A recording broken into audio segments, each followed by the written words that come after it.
Dear Boomers, next week is my first YouTube channel show, and I will be interviewing Will Johnson about the use of cannabis and meditation.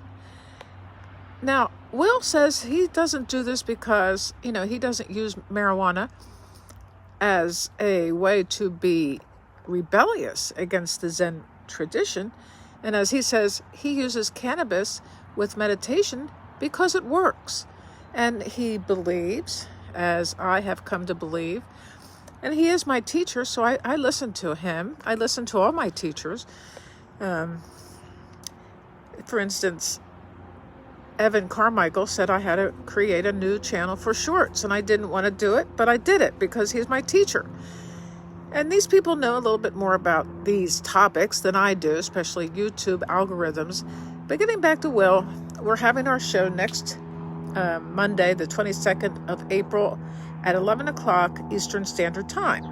And I have, studied how to get it so that we can watch it live on Zoom, perhaps, or StreamYard, or any number of different things. But I think we should do Zoom because Will is familiar with Zoom. And cannabis in homeopathic doses, by the way. That would be a small, teeny dose of cannabis and meditation. Not to mention LSD, mushrooms, the psychedelic drugs, and meditation are also part of this scenario. And what happens is, what Will has been teaching for years is the Sufi dance, the whirling dervish. He has his meditations. What does separate him from the Zen traditions is what happens when you really start to breathe, is that there is a movement in the body that can't be stopped in reality. If you go with the flow, it can't be stopped. But if you're worried about moving too much and you shut it down and you breathe just a little bit through the nose, you're not really fully breathing. I don't know how anybody can really grow with that type of breathing. But with Will's breathing, we're breathing through the whole body, and we're breathing, in and out through the whole body. And what we have, Will and I have discussed, is that this kind of breath can't help but harmonize the heart with the brain. And that is very important. The heart and the brain, when they are harmonized, completely cut out cortisol and stress reactions. So anyway, the body moves whichever way you allow it to move. It doesn't have to be a prescribed way of movement. It can be back and forth. It can be forward and back. The most important thing is to take that deep breath and let it go. Take that deep breath up through the body and down through the body when you exhale. So, sacramental doses of psychedelics or psychedelics of any kind, and cannabis, in my opinion, is a psychedelic drug, depending on the strength of it, and that is what he talks about. And he goes through the scriptures of Zen Buddhism to this. He said that the Shiva in the literature was shown to have imbibed in marijuana, which is so cool. I think they drank it. And it has to do with allowing the movements of life to flow through you and to feel at one, more easily at one with the universe, more easily at one with nature. It's really wonderful to be outside today. Nature is one of my wonderful go-tos. I wish I could, I think I could change the camera, but I can't. I wanted to show you the beautiful, beautiful greenery of today. We are in the height of springtime, and I feel so sorry for the people in their office environments where they can't go outside and breathe in this fresh air. Now, more and more people are not working in an office environments because COVID did allow them to work from home. So anybody who's working from home, the most important thing there is to take every half hour to get up and go outside.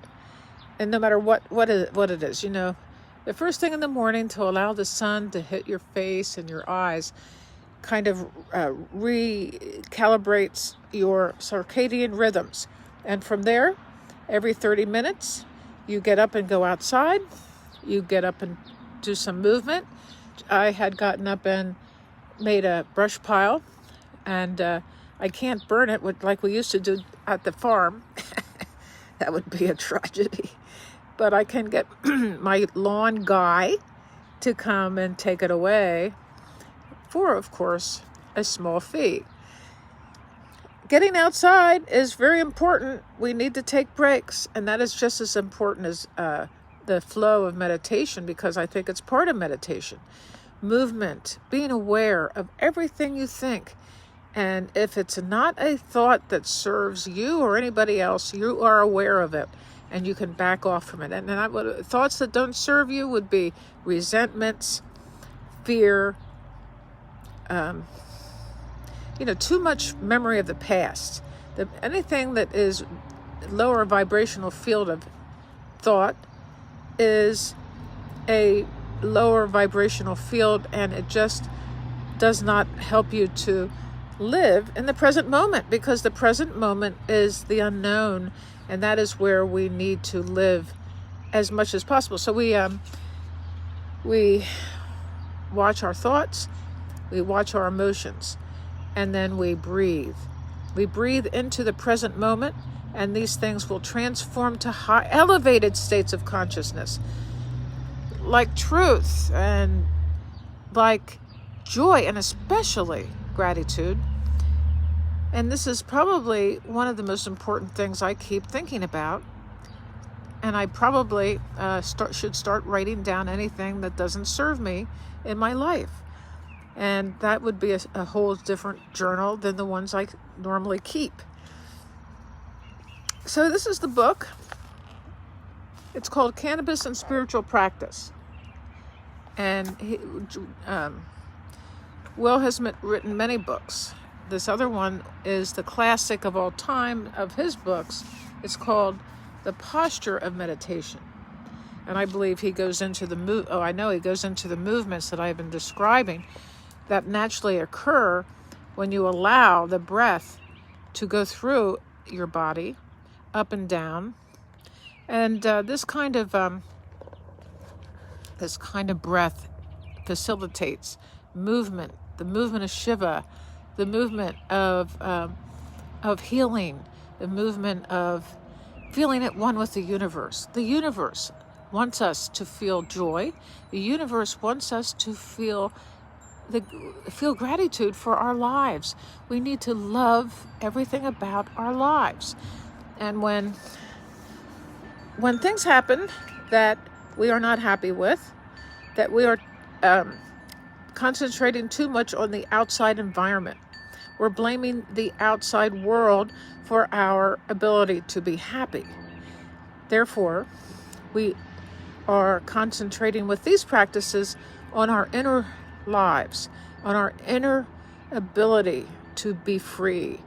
And this is why meditation is so important. And I believe that the meditation traditions that Will teaches helps us to be more in tune with who we are, as apart from the thinking of the world, as it were, the thinking of Western society in particular. We do want to be free. And as long as we hook our happiness onto whether there's a war or not, or whether, anything at all, whether there is, whether anything at all depends on the outside world, we are not doing these practices correctly. I know that when I first started doing Will's teaching of his meditation method, within about 6 weeks, I had no pain in my body. And I must say that when I practice, and I do practice these methods every day, my pain is amazingly tampered down, you might say. And I do have arthritis, which I don't have arthritis as long as I concentrate on the will of the universe, the good of the universe, and the good within me. And the joy that I have for life and the joy I have for living. Joy and gratitude go together, as does love and forgiveness. When we concentrate on these higher elevated emotions, love, forgiveness, gratitude, we are on the right path. We have to do this every moment of every day. And we don't sit in meditation and then get up and start screaming at the dog or your husband or your wife. We get up with a sense of gratitude for everything that is coming to us that we cannot see. So Will Johnson is going to be on my show next week on Monday the 22nd at 11 o'clock Eastern Standard Time. Please join us, and please subscribe to my channel, my YouTube channel, youtube.com, Kate Loving Shank. Peace on earth. Love to all. Bye-bye.